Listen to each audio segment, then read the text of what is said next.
Hello and welcome. आज मेरी packing चल रही है, मैं वापस घर जा रही हूँ। ठीक है, मम्मी को गुड बाय बोलने का टाइम हो गया है और आज अपने ससुराल जाने का टाइम हो गया है। पैकिंग मेरी थोड़ी बहुत इधर उधर चल रही है। सीमा आंटी अपने किचन के काम में लगी हुई है। मेरा सामान as you can see, Shreya बोलती है दीप्ति आती है तो पता तो चल ही जाता है सब कुछ बिखरा बिखरा रहता है। सो आई एम डूइंग दैट। लेकिन आज की वीडियो जो है वो इस बात पे है कि कुछ चीज़ें जो आपने याद रखनी है हॉस्पिटल जाते वक्त। 4 पॉइंट्स हैं। ये मैं इसलिए बता रही हूँ क्योंकि कल मेरी एक फ्रेंड का कॉल आया और उसको इन सारी चीज़ों की नॉलेज नहीं थी। तो I thought I share with you also. First thing बहुत ही बेसिक सी है। अगर आपको नहीं मालूम है, अगर आपको नहीं मालूम है कि कौन से डॉक्टर को दिखाना है, चाहे ओपीडी कंसल्टेशन हो। अगर कोई इमरजेंसी सीरियस केस है तब तो आप इमरजेंसी में ही जाएंगे, बट अगर ओपीडी कंसल्टेशन वॉक इन में करानी है, अपॉइंटमेंट नहीं ले रखा है, ठीक है, तो आप सिंपली इमरजेंसी के डॉक्टर्स को जाके पूछिए कि ऐसे ऐसे प्रॉब्लम है, कौन से डिपार्टमेंट के डॉक्टर को दिखाना चाहिए।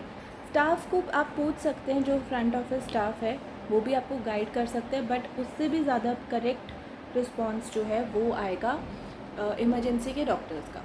First thing. सेकेंड थिंग, किसी भी हॉस्पिटल में जाते वक्त आप जब ये रजिस्ट्रेशन फॉर्म भरते हैं वो बहुत ज़रूरी होता है, क्योंकि उससे आपके सारे रिकॉर्ड्स डिजिटली सेव और एक्सेस हो जाते हैं। आपको फिर अपनी फ़ाइल संभाल के रखने की भी ज़रूरत नहीं पड़ेगी। लेकिन ये रजिस्ट्रेशन वन टाइम होता है, इसका 100 से 200 रुपये फ़ीस होती है। प्लीज़ इस नंबर को, जो आप ये नंबर देते हैं या फिर हॉस्पिटल आईडी जो आपकी जनरेट होती है, उसको कहीं पर लिख के याद रखें।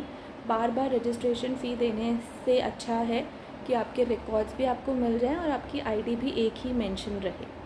ठीक है। तीसरी चीज़ ये है कि आप जब ये रजिस्ट्रेशन कराते हैं बहुत केयरफुली कराइए। इसमें अपनी कैटेगरी बहुत अच्छे से मेंशन करिए। आपकी कैटेगरी हो सकती है INT। ये कैटेगरी क्या है ना, आपके नाम के पीछे लगी होती है ब्रैकेट में। तो कैटेगरी जैसे INT which stands for international, ECHS और CGHS which stands for government employees, and bracket में TPA भी लगाते हैं which is third party assurance. ना कई बार क्या होता है, हम लोग रहते बाहर हैं, हमारे पास वीज़ा है, कहीं वर्किंग वीज़ा है दूसरी कंट्री का, but we are still holding Indian passport, right. तब आप प्लीज़ अपने नाम के पीछे INT मत लगाइए, बिकॉज उससे आपको जल्दी से अपॉइंटमेंट मिल सकती है, आपकी बिलिंग जल्दी हो सकती है, लेकिन आपकी फ़ीस जो है वो डबल ट्रिपल चार्ज होगी। As an international patient charge होगी, डोमेस्टिक पेशेंट नहीं चार्ज होगी। Then if you are an ECHS और CGHS, अपना कार्ड लेके जाइएगा, प्लस जिस भी डॉक्टर को दिखाना है उस चीज़ का आपका एक पर्चा बेस हॉस्पिटल से रेफरल के तौर पे मिलता है। अगर आपको बेस हॉस्पिटल ने गैस्ट्रो को रेफ़र किया है तो आप सिर्फ गैस्ट्रो को ही दिखा पाते हैं उस पर्चे के बेसिस पे, आप किसी और डॉक्टर को नहीं दिखा सकते। आपको फिर अगर किसी और को रेफ़र किया गया है, आप आई प्राइवेट हॉस्पिटल में गैस्ट्रो को दिखाया, गैस्ट्रो के डॉक्टर ने सपोज़ ऑर्थो को भी रेफ़र कर दिया या न्यूरो को कर दिया, उसका आपको वापस से पर्चा बनवा के लाना पड़ेगा। Otherwise you can not access the other doctor, अगर आपको गवर्नमेंट रेट्स पे एक्सेस करना है तो। अगर अदरवाइज़ एक्सेस करना है तो यू विल हैव टू पे द फुल कंसल्टेशन फ़ी।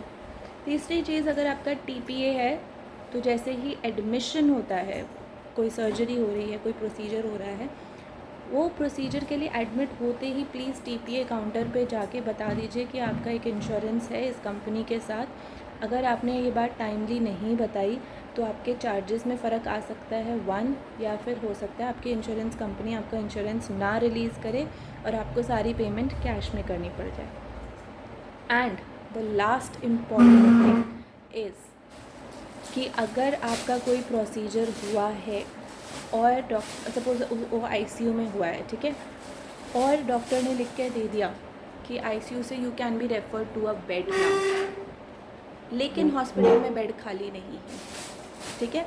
अगर सपोज़ आज की तारीख में डॉक्टर ने लिख के दे दिया कि ICU से शिफ्ट करके वार्ड में भेज दिया जाए, लेकिन वार्ड का कोई भी बेड खाली नहीं है, तो हॉस्पिटल आपके बिल में ICU का चार्ज नहीं लगा सकता आज की डेट से।